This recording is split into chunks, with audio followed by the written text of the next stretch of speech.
శ్రీ గురుభ్యో నమః. శ్రీమాత్రే నమః. మా భక్తి టీవీని ప్రోత్సహిస్తూ ఉన్నటువంటి మా ప్రేక్షకులందరికీ ధన్యవాదాలు తెలియజేస్తూ 5 ఏప్రిల్ 2026 నుంచి 11 ఏప్రిల్ 2026 వరకు గల కాలానికి రాశి ఫలితాలు ఎలా ఉన్నాయో తెలియచెప్పుకుందాము. ముందుగా గ్రహాల యొక్క స్థితులు. మేషంలో శుక్రాచార్యుల వారు, మిథున రాశిలో గురువుగారు, సింహరాశిలో కేతువు, తులారాశిలో చంద్రుడు, కుంభరాశిలో బుధ రాహులు, ఇక మీన రాశిలో కుజ శని రవి గారులు. 11 ఏప్రిల్ వారాంతానికి వెళ్ళేటప్పటికీ బుధుని యొక్క సంచారము మీనరాశిలోకి వెళ్ళి ఉన్నది. చంద్రుని యొక్క సంచారము మకర రాశిలోకి వచ్చిన్నది. గ్రహాల యొక్క సమ్మేళనాల యొక్క ఫలితాలు ఏమిటి అంటే చూడండి, కుజ శని రవి గ్రహాల యొక్క యుతి మీనరాశిలో ఉంటూ ఉన్నది. ఇది ఏమాత్రము శుభకరమైనటువంటి ఫలితాలను ఇచ్చేటటువంటి గ్రహస్థితి కాదు. యాక్సిడెంట్స్ ఎక్కువగా జరగడానికి అవకాశం ఉంది. అలాగే అనారోగ్యాలు, హృద్రోగాలు, కత్తిపోట్లు, కర్రపోట్లు, దెబ్బలాటలు, ఆపరేషన్స్, భూ తగాదాలు, ఫ్యాక్టరీలలో యజమానులకి కింది స్థాయి ఉద్యోగులకి అంటే స్టాఫ్ అందరికీ అన్నమాట, వీరికి తగాదాలు వచ్చేటటువంటి పరిస్థితి, సమ్మెలు ఇలాంటివన్నీ వచ్చేటటువంటి పరిస్థితి. అలాగే అనారోగ్యాలు, రక్తస్రావాలు, రక్తపోట్లు, ఎన్ని రకాలైనటువంటి అనారోగ్యాలు కలగవచ్చో అన్ని రకాలైన అనారోగ్యాలు కలగడానికి అవకాశం ఉంది. అలాగే బుధరాహుల యొక్క కలయిక ఈ చర్మానికి సంబంధించినటువంటి ఇబ్బందుల్ని బాగా తెలియజేస్తూ ఉంటుంది. అననుకూలమైనటువంటి పరిస్థితి గ్రహస్థితుల వల్ల ఆరోగ్యానికి సంబంధించి అంతగా బాగుండేటటువంటి గ్రహస్థితి కాదు. వారాంతంలోకి వెళ్ళేటప్పటికీ బుధుని యొక్క సంచారము కూడా శని కుజ రవిలతో కలుస్తున్నందువల్ల ఇక్కడ చాలా వరకు ఎలాంటి ఇబ్బందులు ఏర్పడుతూ ఉంటాయంటే, మంచి నాలెడ్జ్ ఉంటుంది కానీ అక్కడికి రాదు. ఇంటర్వ్యూస్కి అటెండ్ అయినప్పుడు సెలెక్ట్ అవ్వడం కష్టమవుతుంది. అలాగే ఎలక్ట్రికల్ అండ్ ఎలక్ట్రానిక్స్ పరికరాల వినియోగం పెరుగుతుంది, ఉత్పత్తి పెరుగుతుంది, అమ్మకాలు తక్కువగా ఉంటాయి. వినియోగం పెరిగింది కదా, మరి అందరూ కొనుక్కోవాలి కదా అనుకుంటారు. వాళ్ళ దగ్గర ఉన్నటువంటి వస్తువుల్ని ఎక్కువగా వాడతారు తప్ప కొని వాడాలి అనేటటువంటి ధ్యాస ప్రజలకు ఉండదు. వాళ్ళ దగ్గర ఉన్న వస్తువుల్నే ఎక్కువగా వాడుకుంటూ ఉంటారు. ఇది మనకి చాలా స్పష్టంగా తెలుస్తూ ఉంటుంది. అలాగే వినికిడి శక్తి చాలా వరకు తగ్గిపోయి ఉంటుంది. ఇక దాని గురించి ఆపరేషన్స్ ఉండడం కానీ, చెవి పోటు ఎక్కువ అవడం కానీ ఇలాంటివి ఉండేటటువంటి అవకాశం కనిపిస్తుంది. ఇక గురువు గారి 9వ దృష్టి కుంభరాశి మీద పడుతూ ఉంది. వార ప్రారంభంలో బుధ రాహువుల మీద పడుతూ ఉన్నది. వారాంతంలో ఒక్క రాహు మీదనే దృష్టి ప్రసరిస్తూ ఉన్నది. ఇది నాస్తిక భావాలని చాలా వరకు తగ్గింపజేస్తుంది. కలిసి ఉన్నప్పుడు నాస్తిక భావాలు ఎక్కువగా ఉంటాయి. దృష్టి పడుతూ ఉన్నప్పుడు చాలా వరకు తగ్గేటటువంటి పరిస్థితి. ఎందుకంటే రాశి ప్రభావం కూడా ఎక్కువగా ఉంటుంది కాబట్టి ఆ రాశి మీద ఎప్పుడైతే నవమ దృష్టి పడుతూ ఉందో చాలా వరకు దైవభక్తి ఇనుమడించడానికి అవకాశం ఉంది. కాబట్టి అందువల్ల ఈ రకమైనటువంటి ఫలితం ఉండే అవకాశం కనిపిస్తోంది.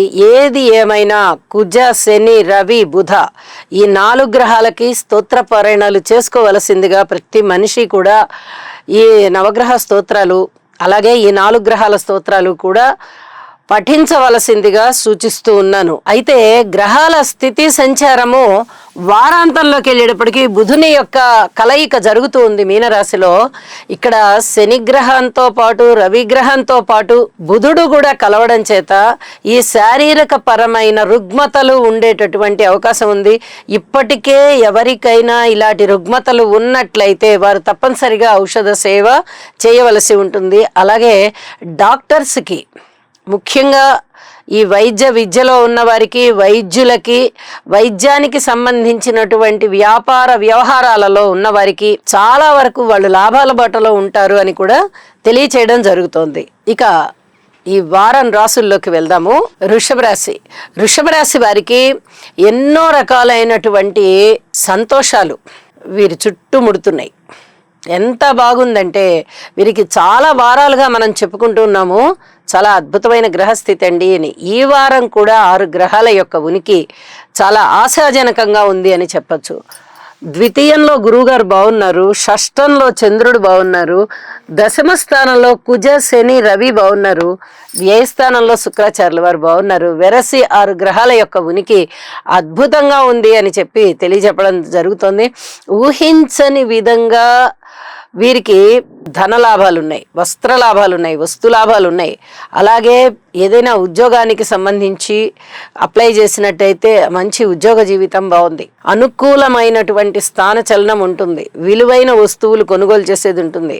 విద్య, ఉద్యోగము, వ్యాపారము, జీవిత భాగస్వామి, ఎన్ని విషయాలు, ఇన్ని అంశాలలో మీకు చాలా సంతృప్తికరమైన జీవితం ఉంటుంది.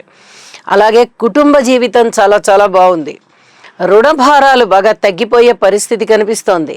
పేరు ప్రఖ్యాతులు వచ్చే పరిస్థితి, ధనము చేతిలో నిలువ ఉండేటటువంటి పరిస్థితి.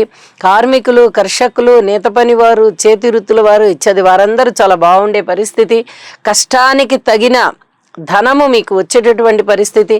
ఎన్నో విధాలుగా మీకు ఆనందాలు సమకూర్చేటటువంటి గ్రహస్థితులు అని చెప్పచ్చు. అన్ని విధాలుగా విద్యార్థులకి బాగుంది, అన్నదమ్ముల సహాయ సహకారం బాగుంది, కుటుంబం బాగుంది, స్నేహితులు బాగున్నారు, భార్యాభర్తల మధ్య అనుకూలత కూడా చాలా చాలా బాగుంది, ఎన్నో విధాలుగా బాగుంది. అయితే ఔషధ సేవ చేయాల్సినటువంటి పరిస్థితి కనిపిస్తోంది. ఏదైనా అనారోగ్యం దీర్ఘకాల సంచారంగా ఉన్నవారు, దీర్ఘకాలంగా అనారోగ్యంతో బాధపడుతూ ఉన్నవారు మటుకు తప్పనిసరిగా డాక్టర్ని సందర్శించవలసిందే, ఆ ఔషధాలని కొనసాగించవలసిందే. ఇది చాలా చెప్పదగ్గ సూచనగా తెలియచేస్తూ ఉన్నాను. ఇక వారాంతంలోకి వెళ్ళేటప్పటికీ చంద్రుని యొక్క స్థితి సంచారం అంతగా అనుకూలంగా లేదు, కానీ బుధుని యొక్క స్థితి సంచారము లాభస్థానంలోకి వచ్చి మరింత లాభదాయకంగా కనిపిస్తున్నది. అయితే ఈ కుజ, శని, రవిల యొక్క స్థితి సంచారానికి గాను మీరు చేయవలసినటువంటి పరిహారాలు తప్పనిసరిగా చేసుకోవలసిందే. ఇది మాతృవర్గ రీత్యా కొన్ని జాగ్రత్తల్ని సూచిస్తోంది. అలాగే కొనుగోలు అమ్మకాల రీత్యా కొన్ని జాగ్రత్తల్ని సూచిస్తూ ఉన్నది. ఇవి రెండూ కూడా చెప్పదగినటువంటి సూచనలుగా మరీ తెలియజేస్తున్నాను. భార్యాభర్తల అన్యోన్యత విషయంలో చాలా వరకు బానే ఉంటుంది, కానీ బాగుంది కదా అని చెప్పి ఏదంటే అది మాట్లాడేసుకోవద్దండి. ఇప్పుడిప్పుడే అన్యోన్యత పెరుగుతూ ఉన్నటువంటి కాలం కాబట్టి కొంచెం జాగ్రత్తగా, సున్నితంగా, ఎటువంటి ఇబ్బందులు లేని విధంగా మీరు ప్రవర్తించుకోవాల్సిందిగా ముందు జాగ్రత్తలు తెలియచేస్తూ ఉన్నాను అని చెప్పి తెలియజేస్తూ ఉన్నాను. ఇక పరిహారాల విషయంలో ఈ శని, కుజ, రవివి తప్పనిసరిగా స్తోత్ర పారాయణాలు చెయ్యండి. లలిత సహస్రనామ స్తోత్ర పారాయణాలు తప్పనిసరిగా చెయ్యండి. అలాగే ఇంటి ఇలవేల్పుని మటుకు పూజించడం మానకండి. ఇది చాలా చాలా చెప్పదగినటువంటి సూచనగా తెలియజేస్తున్నాను. శుభం. శని గ్రహం యొక్క అనుకూలత కొరకు నీలాంజన సమాభాసం రవిపుత్రం యమాగ్రజం ఛాయామార్తాండ సంభూతం తం నమామి శనైశ్చరం. ఓం క్రాం క్రీం క్రౌం సహ శనయే నమః. రవిగ్రహ అనుకూలత కొరకు జపాకుసుమ సంకాశం కాశ్యపేయం మహాద్యుతిం తమోరిం సర్వపాపఘ్నం ప్రణతోస్మి దివాకరం. ఓం హ్రాం హ్రీం హ్రౌం సహ సూర్యాయ నమః. కుజగ్రహం యొక్క అనుకూలత కొరకు ధరణీ గర్భ సంభూతం విద్యుత్కాంతి సమప్రభం కుమారం శక్తిహస్తం తం మంగళం ప్రణమామ్యహం.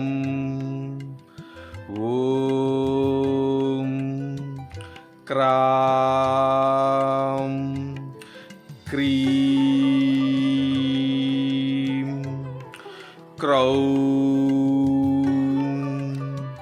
సహ భౌమాయ నమః.